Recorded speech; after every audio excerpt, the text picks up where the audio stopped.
తిరుమలలో 4 రోజులుగా భారీ వర్షాలు కురుస్తున్నాయి. దీంతో తిరుమల ఘాట్ రోడ్డు కొండల్లో జలాశయాలు ఉప్పొంగి ప్రవహిస్తున్నాయి. ఘాట్ రోడ్లో కొండ చర్యలు విరిగిపడే అవకాశం ఉండటంతో భక్తులను టీటీడీ అప్రమత్తం చేసింది. ఘాట్ రోడ్లో ప్రయాణించేటప్పుడు జాగ్రత్తగా ఉండాలని సూచించింది.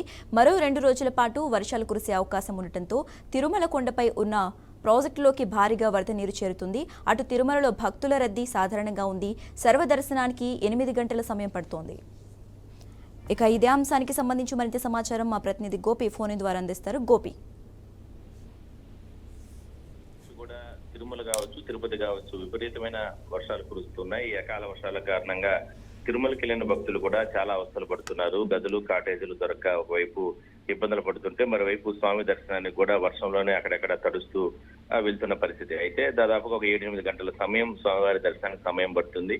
అయితే స్వామివారి దర్శనం అయిపోయిన తర్వాత కూడా గత 3-4 రోజుల నుంచి ఒకవైపు ఈ రకంగా ఇబ్బందులు పడుతుంటే ప్రకృతి అందాలు అంటే కాస్త వర్షం తగ్గుముఖం పడినప్పటికీ కూడా తిరుమల శేషాచలం అటవీ ప్రాంతాల్లో కావచ్చు, లేదంటే తిరుమలకి వెళ్లే ఘాట్ రోడ్లు, తిరుమల కొండపైన పాపినాశం క్షేత్రాలు ఇలాంటి ప్రాంతాల్లో ప్రకృతి అందాలు భక్తులను ఎంతగానో ఆకట్టుకుంటున్నాయి. ఇప్పటికే జలాశయాలు ఉప్పొంగి ప్రవహిస్తున్నాయి. తాగునీటికి సంబంధించి కూడా తిరుమలకు వచ్చే భక్తులకు కావచ్చు, అంటే తిరుమలలో స్థానికంగా నివసించేటటువంటి స్థానిక ప్రజలకు కూడా ఎవరికి కూడా ఇబ్బంది లేకుండా వాటర్ అంతా కూడా ప్రాజెక్టులోకి పెద్ద ఎత్తున చేరుతుంది. మనం చూడొచ్చు పెద్ద ఎత్తున వాటర్ ఫాల్స్ ఏదైతే తిరుమల ఘాట్ రోడ్ లో ఉన్నటువంటి మాల్వాడి గుండం కావచ్చు, లేదంటే రకరకాల ఉన్నటువంటి వాటర్ ఉన్నటువంటి జలాశయాలు ఏదైతే ఉన్నాయో అవన్నీ కూడా ఉప్పొంగి ప్రవహిస్తున్నాయి. ఘాట్ రోడ్ లో కూడా తిరుమలకి వెళ్లే భక్తులు కాస్త జాగ్రత్తలు తీసుకుని వెళ్ళాలి. ఎందుకంటే రాక్స్ ఏదైతే భారీ చెట్లు, ఈ కొండ చెరువులు విరిగిపడే అవకాశం ఉంటుంది. కంటిన్యూగా 4-5 రోజుల నుంచి కూడా భారీ వర్షాలు కురుస్తున్నాయి కాబట్టి ఒకవేళ ఏదైనా సరే బండరాలు విరిగిపడే అవకాశం ఉన్న నేపథ్యంలో కాస్త జాగ్రత్తలు తీసుకుని వెనక ముందు చూసుకుని వెళ్ళాలంటూ కూడా